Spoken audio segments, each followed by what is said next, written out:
तो वेलकम है फ्रेंड्स। चलिए देखते हैं आज हम लोग बीए सेमेस्टर 5 में जितने भी लोग ज्योग्राफी को ऑनर्स के सब्जेक्ट के रूप में रखा है, ठीक है, भूगोल को एक ऑनर्स सब्जेक्ट के रूप में रखा है, तो सेमेस्टर 5 में DSC paper 2 DSC discipline enhancement elective या कुछ होता है इसका फुल फॉर्म, ठीक है। तो चलिए देखते हैं डीएससी पेपर 2 में अगर आपका सब्जेक्ट एग्रीकल्चर एग्रीकल्चर ज्योग्राफी है, ठीक है, एग्रीकल्चर ज्योग्राफी है, तो दोस्तों डेफिनेटली आपका जो है पेपर यहीं से आने वाला है। मतलब बहुत सारे क्वेश्चन आपके भिड़ने वाले हैं इस पेपर से, ठीक है, एग्रीकल्चर ज्योग्राफी से। देख लेते हैं। तो इसमें सबसे पहले आपको 10 ऑब्जेक्टिव है, फिर सब्जेक्टिव है, और इस पेपर के अकॉर्डिंग ये पेपर तो 60 मार्क्स का है, क्योंकि यहाँ पेपर आपका जो है प्रैक्टिकल होता है। किसी किसी यूनिवर्सिटी में 70 मार्क्स का हो सकता है और किसी में 80 मार्क्स का भी हो सकता है। तो देख लेते हैं। जो भी हो सब्जेक्ट अगर आपका सेम है तो डेफिनेटली क्वेश्चन आपके ये बहुत सारे टच करने वाले हैं एग्जाम में। अब देख लेते हैं पहला क्वेश्चन। तो पहला क्वेश्चन है कि हु सेड, आपका हिंदी और इंग्लिश दोनों में है, ठीक है, तो आपको घबराने की ज़रूरत नहीं है।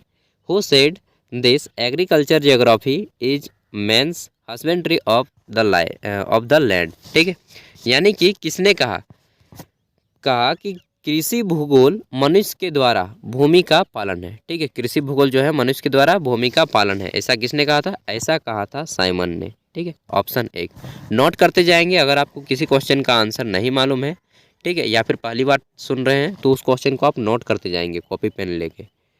बी नंबर है कृषि भूगोल में प्रादेशिक उपागम की संकल्पना का दृढ़ समर्थन किया, किसने किया, ठीक है।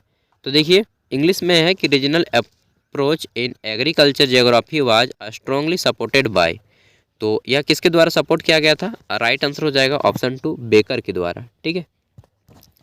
आगे देखते हैं क्वेश्चन नंबर 3। इसमें पूछा गया है कि 2000 दिवस यानी कि 2000 दिन डिग्री सेल्सियस बोने से तैयार होने तक के लिए गेहूं फसल के लिए आवश्यक है। किस फसल के लिए? गेहूं। तो अब देखिए यहाँ पे गेहूं होता है, तो राइट आंसर हो जाएगा ऑप्शन 4 गेहूं। इंग्लिश में वेट बोलते हैं, ठीक है। आगे देखते हैं क्वेश्चन नंबर 4।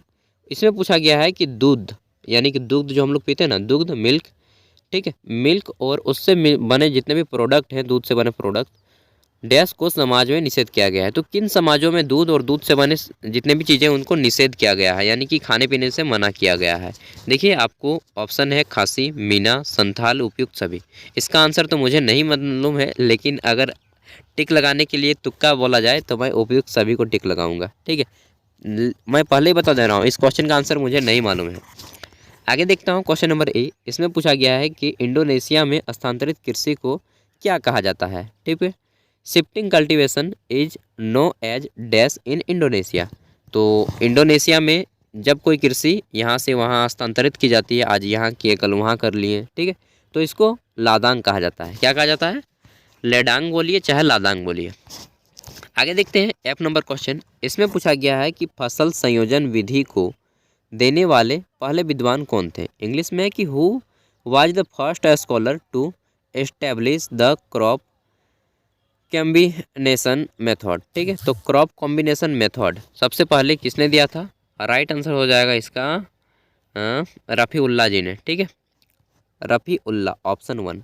आगे देखते हैं नेक्स्ट क्वेश्चन है जी नंबर। इसमें पूछा गया है कि भारत को IS कृषि जलवायु प्रदेशों यानी कि 16 या 13 कृषि नहीं है 16 कृषि जलवायु प्रदेशों में भारत को विभाजित किया गया है, ठीक है।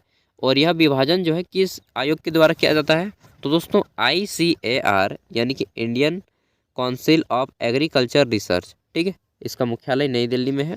इन्होंने ही ये सारी चीज़ें डिसाइड करती हैं, कृषि से संबंधित जितने भी चीज़ें होती हैं ICAR IRI डिसाइड करती है, ऑप्शन 1, ठीक है। आगे देख लेते हैं। क्वेश्चन है कि इनमें से कौन बागावती फसल मुख्यतः केरल में उत्पन्न होती है, ठीक है। तो देखिए इंग्लिश में है कि which of the plantation crop is mainly produce in Kerala. तो राइट आंसर क्या हो जाएगा? रबर, ठीक है, ऑप्शन 3 रबर। आगे देखते हैं नेक्स्ट क्वेश्चन आई नंबर। इसमें पूछा गया है कि कृषि कार्यों की शुरुआत आज से डैश वर्ष पूर्व हुई। कृषि कार्यों की जो शुरुआत है एग्रीकल्चर एक्टिविटीज़ स्टार्टेड हुआ कब? आज से लगभग 15,000 साल पहले, ऑप्शन 4। आगे देखते हैं अंतिम क्वेश्चन ऑब्जेक्टिव का। इसमें पूछा गया है कि वाणिज्य कृषि एवं पशुपालन को डैश भी कहा जाता है, ठीक है।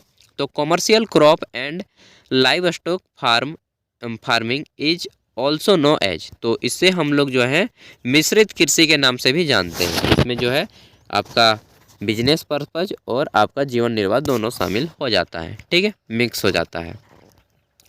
अब जो है आपके यहाँ पे सब्जेक्टिव टाइप के क्वेश्चन है और इसमें आपको बोला गया है कि किन्हीं 3 प्रश्नों के आंसर करने, ठीक है। प्रत्येक क्वेश्चन आपका जो है 15 मार्क्स का है। पहले 10 क्वेश्चन जो होते हैं ये आपके जो है पहले 10 क्वेश्चन 1.5 मार्क्स के हैं, 1.5 मार्क्स के, यानी कि 10 क्वेश्चन बनाए तो आपका आ जाएगा 15 मार्क्स, ठीक है। आगे देखते हैं तो यहाँ पे है क्वेश्चन नंबर 2, ये तीनों 5-5 मार्क्स के हैं। किन्हीं 3 प्रश्नों के आंसर करने हैं। आपको यहाँ पे टोटल 5 दिए गए हैं, 5 में से केवल 3 को ही बनाना है, ठीक है। छोटा छोटा नोट लिखना है, 5 मार्क्स का है। इसका आंसर आपको लगभग 150 शब्दों में करना है। पहला है कि फसल संकेंद्रण क्या है, इसको आप लिख सकते हैं। आगे देखते हैं बी नंबर में है कि कृषि भूगोल के कार्य क्षेत्र कहाँ कहाँ पे है, मतलब क्या क्या है उसको बता सकते हैं। Scope of agriculture geography. आगे देखते हैं सी नंबर, तो इसमें जैविक कृषि के बारे में आप बता सकते हैं, ऑर्गेनिक फार्मिंग क्या होता है। अच्छा टॉपिक है। डी नंबर में है कृषि कुशलता क्या होता है, एग्रीकल्चरल एफिशिएंसी क्या होती है, इसके बारे में आप बता सकते हैं। ई नंबर में हो सकता है पूछा गया था कि फसल गहनता क्या होता है, ठीक है। क्रॉपिंग इंटेंसिटी क्या होती है, इसके बारे में आप लिख सकते हैं। तो 5 में से किन्हीं 3 को ही लिखना है जो आपको अच्छे से लिख पाए, ठीक है। क्वेश्चन नंबर 2 हो गया। अब इधर जो है ये सभी 15 मार्क्स के हैं एंड किसी 2 को ही बनाना है इधर, ठीक है। मतलब जो भी बनाइए, मैं तो कहूँगा कि उसी तरह बनाइए। पहले अब 15 मार्क्स वाले किन्हीं 2 को ही बनाइए। क्वेश्चन नंबर 1 को बनाने के बाद आपको किसी 3 प्रश्नों को हल करना है, ठीक है, किसी भी 3 को। क्वेश्चन नंबर 2 हो, 3 हो, चाहे 5 हो, चाहे 7 हो, केवल 3, ठीक है। तो मैं कहूँगा क्वेश्चन नंबर 1 बनाइए, 2 बनाइए और 15 मार्क्स वाले किसी 2 को बनाइए। 15 मार्क्स वाले का आंसर आप लगभग 400 शब्दों में करेंगे, ठीक है। तो पहला है कृषि को प्रभावित करने वाले प्रमुख भौतिक कारकों की चर्चा करें। इंग्लिश में है कि discuss important physical features which affect the agriculture of a region, ठीक है। आगे देखते हैं 4 नंबर क्वेश्चन। इसमें पूछा गया है कि गहन कृषि से आप क्या समझते हैं, गहन कृषि एवं विस्तृत कृषि में क्या अंतर है। इंग्लिश में है कि what do you mean bye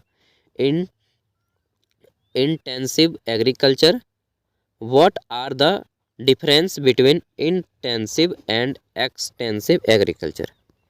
next देख लेते हैं 5 नंबर। इसमें पूछा गया है कि भारत में कृषि की विभिन्न नीतियों की चर्चा करें। इंग्लिश में है कि discuss important agriculture policy of India, ठीक है। आगे देख लेते हैं 6 नंबर क्वेश्चन। तो इसमें पूछा गया है कि भारत में क्यों द्वितीय हरित क्रांति की आवश्यकता है, why there is a need of second green revolution in India. आगे देख लेते हैं 7 नंबर क्वेश्चन। तो इसमें पूछा गया है कि फसल संयोजन क्षेत्र निर्धारित करने की विभिन्न विधियों की चर्चा करें। इंग्लिश में है कि discuss different method of delineation of crop combination region, ठीक है। आगे देख लेते हैं 8 नंबर। तो 8 नंबर में पूछा गया है कि भारत के विशेष संदर्भ में भूमि उपयोग प्रारूप चर्चा करें, ठीक है। तो इस तरह से टोटल आपके ज्योग्राफी डीएससी पेपर 2 के क्वेश्चन पूछे जाते हैं और इस तरह से आपका जो है सेमेस्टर 5 का एग्ज़ाम कंप्लीट हो जाता है। तो ऑल द बेस्ट, मेरी ओर से अच्छे से एग्ज़ाम दें। एंड अगर आपको कुछ भी अभी भी पूछना है तो कमेंट करके पूछ लीजिएगा। जब भी मैं खाली समय में रहूँगा आपको आपके कमेंट का आंसर दे दूँगा, ठीक है। एंड इसका PDF का लिंक वीडियो को डिस्क्रिप्शन में मिल जाएगा। साथ ही अगर आपका कोई दोस्त पढ़ाई कर रहा हो ग्रेजुएशन में या पोस्ट ग्रेजुएशन में तो उन तक वीडियो को शेयर कर दीजिएगा ताकि उनकी भी हेल्प हो जाए। बाकी बाय, मिलते हैं अगले वीडियो में, ठीक है। एंड पूछ लीजिएगा, कुछ भी डाउट हो तो मन में शंका मत रखिएगा।